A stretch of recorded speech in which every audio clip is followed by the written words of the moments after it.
Добар ден и добре дојавте во втората епизода од сезона 3 на младинскиот подкаст на Црвен крст Охрид. Како денешен гостин или домаќин, не знам како да ја наречам искрено, пошто и двајцата го имаме водено подкастов и сега двајцата сме на подкастов, Сара Петковска.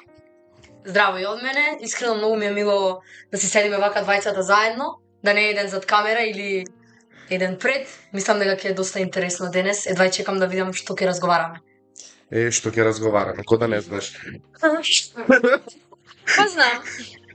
Ај да почнеме од тоа дека ти почна во 2023 да си волонтер. Како почна да си волонтер? Што те донесе овде токму во Црвен крст? Па искрено јас сакав многу подолго да сум волонтер и не ми е јасно уште зошто почнав така да речам покасно. Мислам дека имаше простор дефинитивно да се приклучам малку порано, но мислам дека тоа беше моментот кога доста мои пријатели одеа во Црвен крст. И претходно доста имале одено и пред мене и знаеа дека е добро искуство, па многу често кога се наоѓавме во некоја тема на разговор, заедничка ни беше Црвен крст. И си реков, нели, че ме на сите други интересно, ајде јас да пробам и да видам како ќе, тогаш научив повеќе, нели, низ нив како да се пријавам, како да почнам. Општо мислам дека моментот е малку потешок дури да се одлучиш да почнеш, после веќе многу лесно, значи одлучив воглавно, сакав од секогаш, нели имав нека желба да дојдам, да помагам, ама главно преку другарите и нивните искуства дојдов и јас. Значи некој те донесе? Па не ме донесе некој конкретно, имав една другарка, идеше таја, пошто учев во гимназија, таму одеа многу, си разговарав со нив и ги прашав кога каде, ми рекоа среда дојди си на редовен, дојдов среда на редовен сама со себе си и понатаму тргнав. Се донесов сама себе си? Се донесов сама себе си и тргнав. Добро, понатаму, не ја представив јас убаво, моја грешка, та не е заменик лидер на клуб на млади. Како стигна од обичен волонтер до заменик лидер на клуб на млади? Па, искрено стигнав преку некои активности, да речам, поголеми. Главно, кога се пријавив, немав некоја зацртана смисла дека планирам да бидам во некој раководно тело или лидер заменик. Имав само цел да волонтирам и да помагам. Ама после дојдовме до еден момент каде одлучив да се пријавам на ПХВ циклусот. И откако работев таму на социјален проект, сватив дека можда би било корисно и за мене и општо за клубот, мислев дека би можела да придонесам како заменик лидер и тогаш всушност се заангажирав повеќе да научам и што е работата, нели, и дали би можела да се сносам со тоа. И на тој начин си се пријавив исто на избори и на избори беше одлучено да бидам заменик лидер. Со сите до сега што седнале спроти мене, барем јас дури го водам подкастов, се спомнал ПХВ. Со сите. Верувам дека и ти кога го водеше се имат спомнато ПХВ претходно кај некого. Па ај сега, пошто ти не испроша на сите за ПХВ, кога ти испрошам и јас малце за ПХВ, како почна, как спомна дека да имаш социјален проект, така? Така јас го знам целиот проект, тогаш ајде да не навлегувам јас за мене повеќе, за тебе да видиме ти како го доживеа нешто. Како почна, како се одлучивте да премините на социјален проект и целиот процес на социјалниот проект. Ја пак ќе те потпрашам помали прашања во мојавет. Значи, социјален проект одлучивме преку групата целосно да имаме. Не беше нели поделено некако, седнавме сите колку бевме тогаш 6-7 души и застанавме да се договараме. Повеќето сакаа да е социјален проект во прашање и одлучивме дека ете ќе почнеме на еден социјален проект и си продолживме до крај на тој истиот проект. Дефинитивно мислам дека социјалниот проект е многу захтевен, премногу. Дефинитивно не е еден проект каде што цело време е интересно да речам, смешки. Не мислам дека ни еден проект е, нели не е никогаш толку лесно да се помага на други луѓе, ама мислам дека целиот проект се вложи доста во проектот. Накрај сум задоволна од резултатот, се реновира цел еден стан, значи му се подобри целосно животот на некој. Во процесот секако имаше многу интересни работи, многу дружење, смеење. На некои моменти каде што буквално немавме појма како сега. Шо понатаму? Леле, дојдовме овде, сега се е хаос, од кај да почнеме ние? Нели, деца 16-17 години и беше еден сепак интересен момент. Добро, јас ќе навлезам и ќе те допрашам уште 1 милиарда прашања, пошто јас сум лично присутен во цело ова нешто. Моето наредно прашање до тебе, Сара, е како? Дали се сеќаваш од кај го земавме целиот намештај? Па намештајот беше главно земан од куќа на Црвен крст, значи всушност Црвен крст Охрид, си има некое место каде што сите донирани работи се оставани и од тоа место се зема намештајот, таму има, не знам, 1.200.000 работи внатре и секако мислам не е возможно да е едноставно. Ако си влеземе внатре и одлучиме денес не се потребни висачи, висачите се на 30 различни страни и буквално сложувалка. Ајде еден висач од ваму, еден висач од таму. И така на интересен начин си баравме сите што ќе Бевме во шопинг на висачи. Значи Икеа, ама малку онака. Икеа рече. Па има интересни моменти. Овај висач мене поќе ми се свиѓаат. Кај е остатокот сега ќе најдеме. Да, и рошкаш после. Да сад друго најдиш остатокот од висањето. И едно друго нешто, ако се сеќаваш на крајот од проектот, јас и ти бевме во станов на социјалниот проект, кој требаше да залепиме плочки за кадата. Дали се сеќаваш од кај ги зедовме плочките? Да, сеќавам дека беше некој, не знам, празник, некој голем, дали Великден, дали нешто, плочки немаше никаде и плюс реално плочките влијаат на буџетот и Арсени мене ми вели, плочки некаде најдиме и јас се јавувам дома, абе тато, Плочки имаме? плочки имаме и Арсени ми викаат, вие реновиравте дома, имате 100% плочки стари. И јас му се јавувам на тато, абе тато, плочки да ми најдеш? И тато ми вели, Сарашо, ке правиш со плочки, женска, Великден е, ќе ги местиме, му викам, кај социјалниот случај. Ти знаеш плочки да местиш. Имам еден другар што знае, му викам, каже плочки, кај ме се брзам. Добро, ајде ми викат, имаме плочки, оди земете ги, снајдете се некако.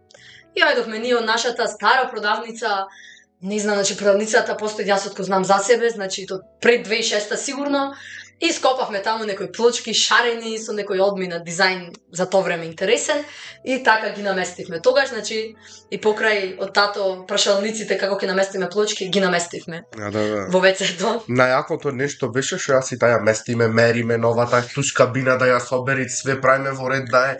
На крај ги залепивме плочките, се сушија, се средија, ние леле готово, на крај сме лајсните да се стават. Ја редиме кадата за 2 мм не влегви целата када. Требаше одново сите плочки да ги ископаме. И јас и таа завршивме вечерта во 10 сатот со менување на одново ставање на плочки. Тоа со некои попатни паузи и тие моментите што ги спомнав, чекај сега. Што сега? Ние не сме ни мајстори, ни ништо. Арсени вели сега ќе се снајдиме. Тоа беше, значи, мислам дека мотото, снајди се па живеј. Сака, насред на празник Великден, сите подома поедени, јас и ти треба да го завршиме проектот, не шо беше, не знам и Великден. Да, беше некој голем празник, знам. Неработен беше, кај да најме сега ние мајстор да ги залепит плочки, нигде немат. Земи снајди се па живеј, 10 YouTube туторијали гледавме како се лепит и залепит. Многу интересни моменти ни звони, ај сега мене ми звони баба. Ајде дојде Војко ти од Америка. Ако викам дека студи, јас ќе дојдам. Покасно, пур вечер. Да. Имаше доста интересни моменти со тој ПХВ проект. На еден јас се сеќавам, и ти беше тука. Качивме шпорет догоре. И тој шпоретот, првото отварање на вратницата, се распрска цела вратница. Да. А тој шпоретот, не сте свесни колку беше тежок до на 5 спрат кај живееше Антонио да се качи горе. Тоа беше најакото нешто да сега што бидам направено. Најнервозен бев тогаш. Пукна шпоретот и немавме шпорет. Ако го збиравме, и знам дека тогаш мислам дека требаше, не знам, за силување, некој беа 6 мажи дојдени. Да се качат горе. И сите сега ќе кревет, ајде јас да кревам, немаат кревање, демек дошле мажите, ајде ме ставија мене, јас мула чистев, па така. Беа интересни моменти, мислам. Така празници, еуфорија и Арсени чисти таму, значи макар зидот да се изме мулата, мора да излези. Да, и на крај знаеш што се деси? Го откопавме два зида и после кој ги мачкаше одново со нова бриб Арсени. Да, мислам мене важно Арсени ми рече копај таму, нека излези ти зидот, ама мурва да нема. Да. И јас си го послушав, го откопав цел зид. Не, ден поќе мурва немаше.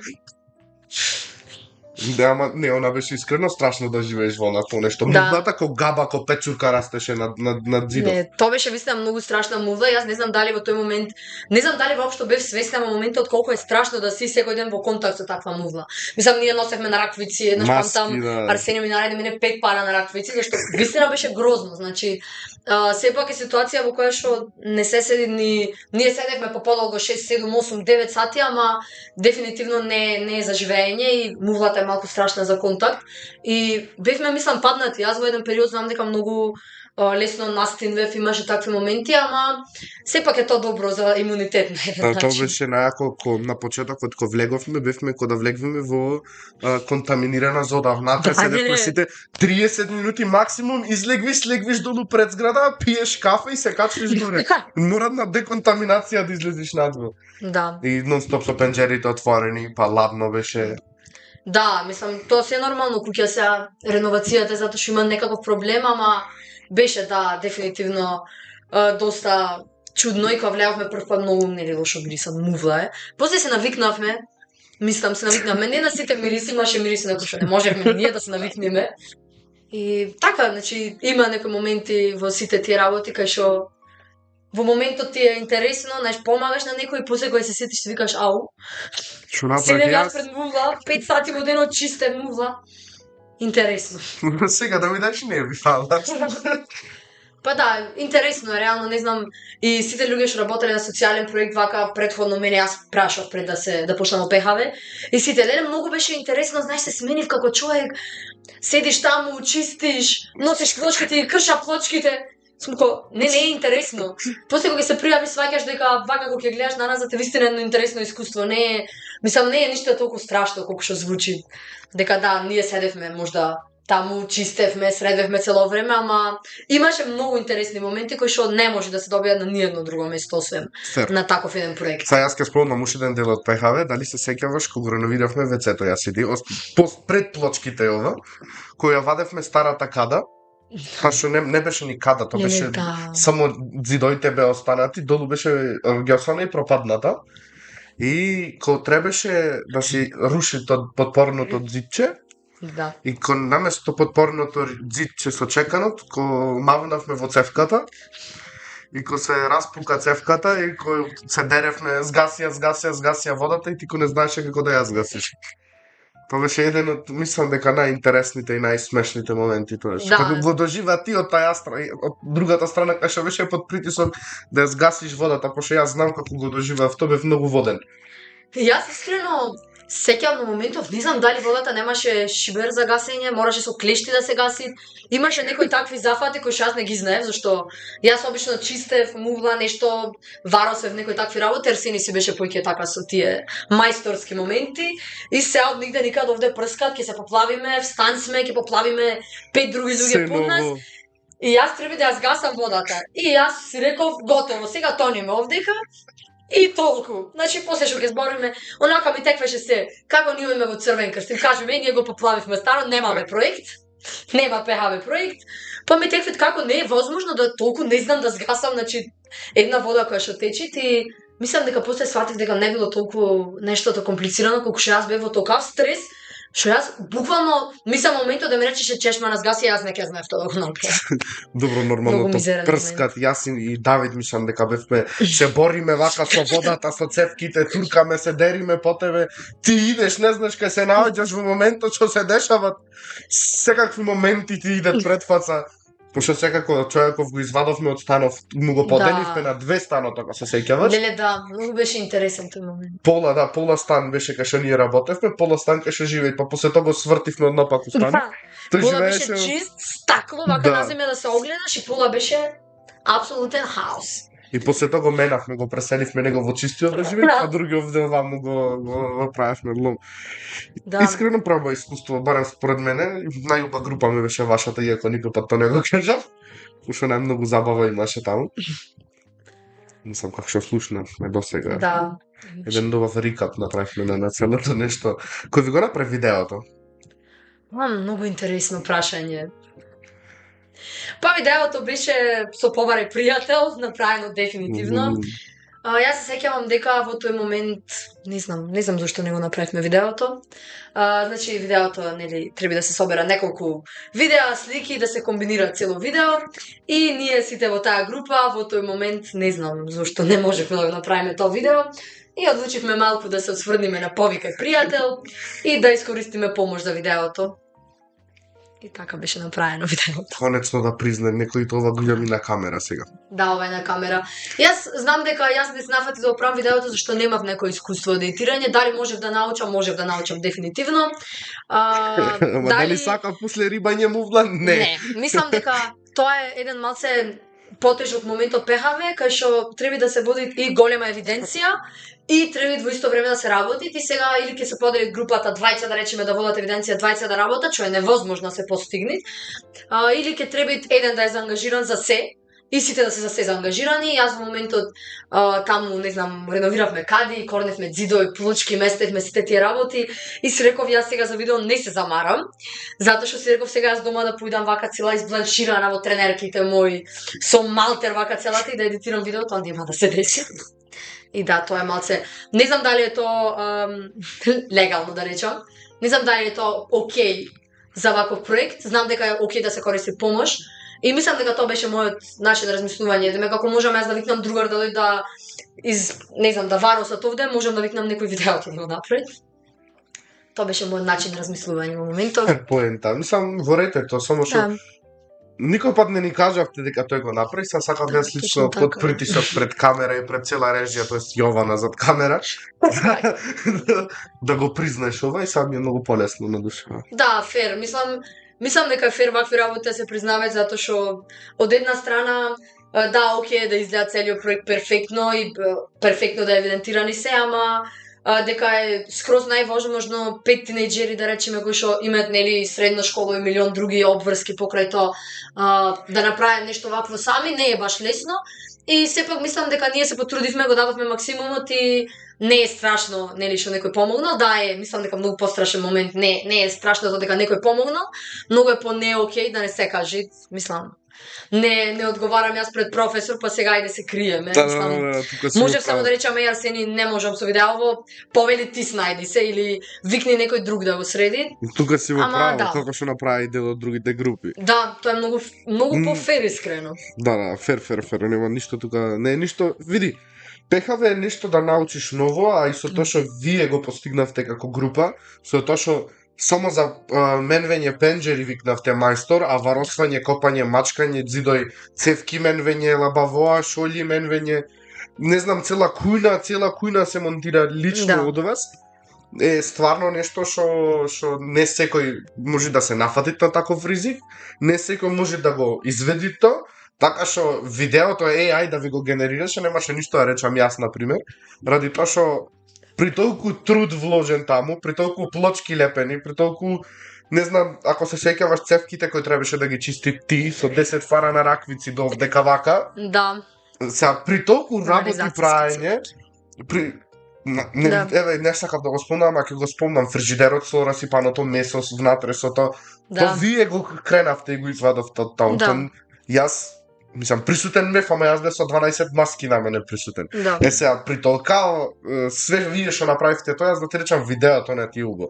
Не фала, можда нема да ја оценет убаво проектот, ако го не е убаво видеото, ама знаеме барем дека нешто сме направиле, бар ние не го гледавме како надпревар нешто, гледавме како да помогнеме некому и да направиме нешто. Еве го до ден денес станот има нова дограма, па нели редевме такви за вентилација за мувла да немат мувла. Тоа сакавме да го постигнеме, тоа го постигнавме и долготрајно е сега за сега уште. Да, тоа е, мислам дека е битно и прашање воопшто од аспект на тоа дека не треба јас да гледам на нас, да речам леле не научив да едитирам, не го среди видеото, готово, пропаст, да џабе работев 4 месеци, мислам дека тоа е многу голем проблем во вакви проекти, дека гледаме на назад и едно мало нешто ќе видиме дека не сме го успеале и после цел проект готово, хаос. Не, јас тоа ви го кажав, ако се сеќавате и тогаш ви викав, значи фокусирајте се на документација, треба да е убаво документирано, да. Ама нешто ако не знаете да го направите, прашајте, побарајте некој така. Ама вие сепак и кога викавте ќе победиме, не сте викав не гледајте да победите, гледајте што направивте. Огледајте се од шо стан, направите шо стан. Или тие со затвор, нели 2 социјални имавме. Да. Гледајте шо направите вие за општеството, не гледајте шо ќе добиете вие на национално ниво. Да, на крај зедовме второ место, на крај, да. Ако се сеќавате, не ви кажавме дека сте меѓу последните и после тоа ви кажавме на крај. Кога идовме на група да го земеме во пробишти, мислам. Да. Ама да, сепак е како мотивација е супер моментот дека е еден вид на надпревар и сето тоа. Доста интересно, нели, гледаш дека ете ќе видат други општински организации и ќе се мотивираат сите. Тоа е добро таков аспект, ама дека треба сега сето тоа да изгледат перфектно на документација, да нема никаква врска во живо. Не, дефинитивно е побитно да е направено нешто, тоа можда и да не е пренесено толку добро. Да. Тоа секогаш ви го спомнавме, зашто на човеков дефинитивно го менавме начинот на живот. Целосно. Значи и бойлери, и чешми проточни, јас дома такво нешто немам што се викат. Да. Не можеме ни да го споредиме тоа што го направивме со тоа што го имаме ние. На некој начин сите ние тоа што сакавме и да го имаме и го немавме или го имавме, го носевме таму и го направивме нешто што беше вау. Кујната и Кујнски остров имаше, ако се дека беше со фиоки. Така, од тостери до релни, до нови фрижидери, до све, машини за перење качвавме горе. Да, е многу голем чекоре, да речам, општо за нов почеток на живот на еден човек. Да. А и сега да останува лупехаве, дека го раздлабочив, но можда заедно работевме на ова. Да, имаме теми. Да. Ке ојме сега поблиску до во моментов, се изгубив. Што правиш сега во Црвен крст ти, конкретно? Конкретно јас сум се уште заменик лидер. Сега еден малку така тажен момент е дека сум со живење во Скопје. Значи дека сум Охрид за викенд, некогаш, не секогаш. И можам да се посветам нели на Црвен крст за физичките работи кога ќе сум тука. Нормално нели сите тие групи за договарање за функционирање работа, тако нешто е потребно за помош на таков начин, јас секогаш сум тука да помогнам, нели не значи дека нема работи кои што се вршат и од Скопје. Конкретно вака во Црвен крст физички некои работи како присуство, вака доколку е потребна некоја помош за снимање, нешто доколку има некој настан, па да помогнам дали во организација, дали некогаш нели доаѓам и како учесник, само како учесник, бидејќи некои работи нели мора да се договорат во живо и да се направат. Од тој аспект мислам дека сега за жалете сум многу помалку активна отколку кога бев во Охрид нормално. Ама да, сметам дека од друга страна пак сум тука во било кој момент кога и да е потребно, така што гледам да се најдам сепак на некој начин, бидејќи не е нели заменик лидер само функција, туку е и нешто кое што треба да се за кое што треба да се работи, во кое што треба да се помага. Да. Сега ќе свртиме ајде заменик лидер, млад ПХВ младинец. Исто така ти имаш учество и во Вдиши театар. Веќе колку представи? 2-3? 3 представи имам јас во Вдиши театар. Да. Како почна во Вдиши театар? Што те натера да почнеш во Вдиши театар? Први импресии од Вдиши театар? Вдиши театар е еден мој особен вака мил дел од Црвен крст. За Вдиши театар искрено не знаев нешто многу. Имав една пријателка волонтерка и ми рече имаме некој театар, ти сакаш да глумиш, ајде дојди. И јас си се надевав дека ќе глумам, ама нели било објавувањето е во група од Црвен крст, па таму се бараат волонтери, сите тие работи, таа пошто не беше толку многу активна, немаше сватено, јас никогаш не дојдов на Вдиши театар. Тогаш, ама знаев дека постои, имаше некоја желба во мене, дека сега ќе влезам во Црвен крст и ќе разберам многу подобро, па ќе се пријавам.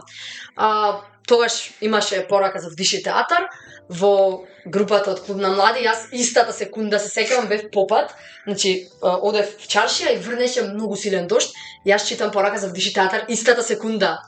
Јас се пријавувам и дојдовме овде, тогаш имаше своевиден кастинг на еден начин, кои ќе примат, кои не. И да видиме кој која улога ќе добие. Дојдов тука. Тој Вдиши театар беше така организиран, имав некои 3 улоги, бев многу среќна. Беше, да речам, едно прво посериозно така актерско искуство. Јас сум имала искуство на многу места други, ама Вдиши театар е едно многу специјално нешто, зашто е исто со луѓе од други држави и искуствата на Вдиши театар секогаш ми биле позитивни. мислам зашто е нели нешто кое што особено сакам да го работам и кое што мене ми е доста лесно. Лесно ми беше и да се снајдам и да се вклопам и едноставно беше прекрасно. Значи сите представи ми се многу мили, многу драги, сите улоги и сите луѓе од Диши театар што ги запознав до ден денес. Се дружиме, се допишуваме со тие од Србија и така. Значи многу пријателства и многу забава. Премногу, буквално многу интересен момент. Ако ти, Сара, мораш да се ставиш во некоја улога од Диши театар, која ти е најомилена и на која би сакала ти да си во вистинскиот живот? Мојата улога на Надица дефинитивно, ми е прва улога исто во Диши театар. Надица беше новинарка и таа новинарка се бореше многу за правдата. Значи, имаше некој мото дека дури да ја убијат и светот да се сврти против неа, ќе е цело време новинарски настроена, цело време ќе е праведна и цело време ќе се бори за нели тоа што е добро. Мислам дека таа улога ми беше една така многу блиска до мене. Да, дефинитивно нели треба да се работи многу повеќе за да се достигне тој момент, ама дефинитивно ако можам да видам некоја улога би била Надица. Надица беше еден многу интересен лик. Да. Какви се тие, секоја сцена по колку од прилика ви трај? Па различни, сите три представи беа многу различни сами по себе, така што сцените траја различно. Не знам, некој траја од по 2 до 3 минути, па имаше сцени по 10-15 минути ако бевме сите вклучени. Значи беа така. Како ги доживуваш тие 2 до 3 минути или 10 и 15 минути на сцената?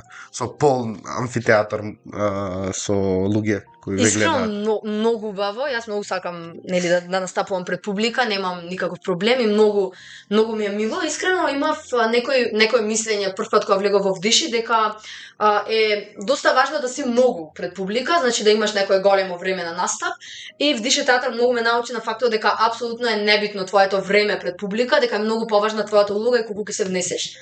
Значи, имав годинава пример, буквално мојата улога имаше, не знам, 10 реплики целосно, 2 минути бев само јас како говорник на сцена и друго се беше преземено од другите, нели, и од други држави имавме годинава вклучено и сватев дека таа улога исто е многу важна колку таа првата Надица која можда 30 минути беше на сцена и 30 минути зборуваше се и се што за правдата. Значи, секоја минута е многу важна и не е воопшто битна минутажата, битен е самиот настап и самата порака. Овие се нели некои представи со многу голема порака, многу поширока од само едно обично излегување пред публика.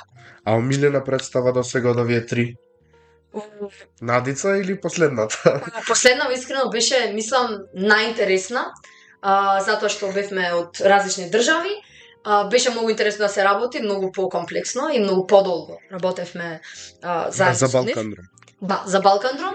И многу интересно кога ги гледаш колегите од други држави, се сочуваш некако со исти проблеми како нив, всушност се зборуваше за проблемите кои што нели ги имаат и во своите држави, некако се осеќавме баш како да живееме во една иста држава со исти проблеми. Интересно е, тоа е многу интересен концепт. Не знам дали некаде на друго место во Македонија се работи на тој концепт, луѓе од целосно различни градови и држави да работат на иста заедничка представа. Затоа беше многу на различни јазици. Да, на различни јазици. Не секојдневно да може да сте во живо тука и да ги промате сцениве. Да, колку долго ви требаше од кога тие дојде, мислам дека имавте 1 или 2 дена за вежбање заедно. И представата испадна прекрасна според мене како гледач на представата. Како вие се вклопивте со нив во тие 2 дена кои што требаше вие да го пробате нештото во живо? Па искрено се вклопивме супер. Тие си се самите нели луѓе кои што си играат во представи, си го имаат спремено својот дел, многу е важно. Значи ако дојдеше некоја општинска организација од Црвен крст со неспремен текст, ние сите ги пропадневме целосно. Сите бевме многу спремни, овде многу вежбавме, многу и имавме овдека еден актер кој што се вклопуваше и со другите и тие делови многу се вежбаа. Всушност ние вежбавме сами можда не знам 2 месеци негде, а заедно вежбавме 2 дена, буквално значи 2 дена, ама цел ден од сабајле до вечер имавме проби.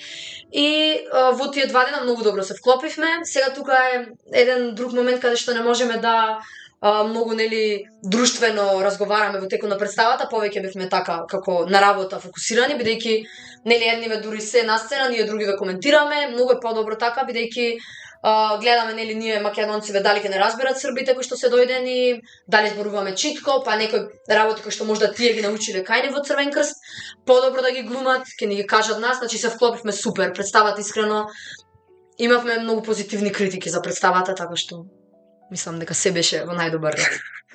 Одвои ми барем една активност од Црвен крст, која за тебе секогаш и за 50 години од сега ќе сакаш да присуствуваш на истата. Има посебно место еве кај тебе во срцето твое.